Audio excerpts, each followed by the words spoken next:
est attribué à Francis Lalanne pour son livre de mémoire amoureuse.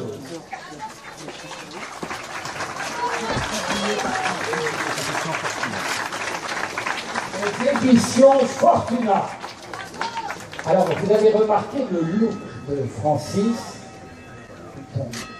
et vous avez remarqué que chaque année, il a une nouvelle apparence. Vous êtes Francis Lalanne, le poète beauté, le baladin décalé, le troubadour à l'âme de chevalier. Avec vos stances, vous échappez au temps, et c'est en rimant que vous prenez de l'avance. Vous recevez le prix Poésie pour de mémoire amoureuse. Merci.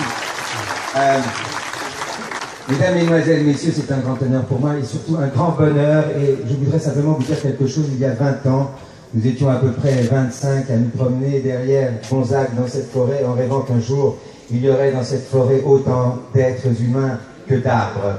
Ce rêve qui était celui de Gonzague et que nous avons encouragé parce que nous l'aimons, ce rêve aujourd'hui est devenu réalité. Nous le devons à Gonzague. Et je voudrais que vous vous leviez pour applaudir et remercier Gonzague avant que je vous dise un poème. Voilà. Bravo et merci Gonzague.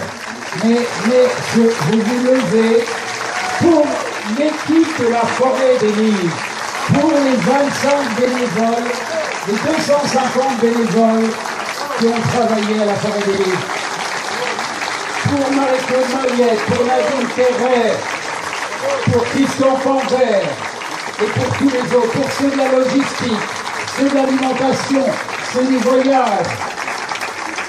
C'est cette équipe que vous remerciez aujourd'hui, et je vous remercie de lui dire votre gratitude et votre reconnaissance à l'appel du poète Francis Lalanne.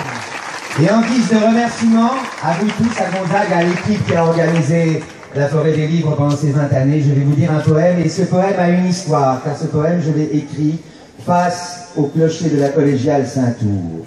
Voilà, et dans ce merveilleux pays où j'aime venir écrire. Voilà, je vais vous le dire en l'honneur et en hommage à tous ceux qui se sont battus ici, heureux, fiers, joyeux, sereins, confiants dans la joie, pour que vive la littérature au milieu des feuilles qui lui serviront un jour à écrire. C'était dans le lieu dit de l'ancien presbytère,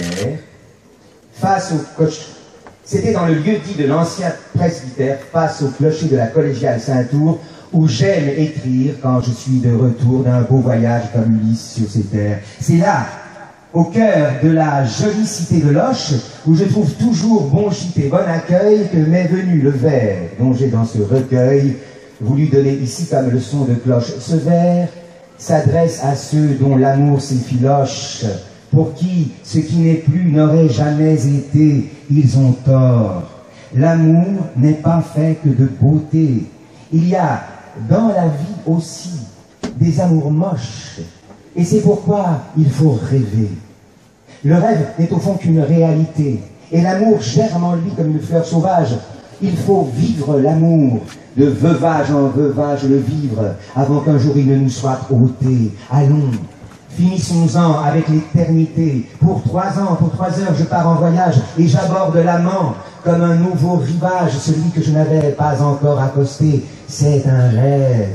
Qu'importe le temps qu'il nous laisse, et qu'en fin de parcours, en tombant, il se blesse, le mal qu'il fait un jour ne peut plus m'abîmer.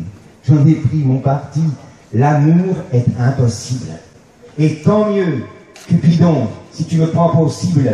L'important, c'est de vivre autant qu'on peut aimer. Merci à vous tous. Magnifique. Magnifique.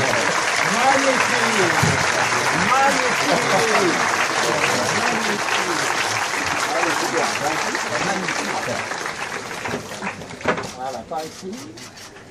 Par ici. On va faire une avec la fille après. Allez, avec la fille. Ouais, comme ça, comme ça. Regardez-moi, voilà. Voilà, juste comme ça. Voilà, super. Merci beaucoup. Merci à vous tous et à l'année prochaine.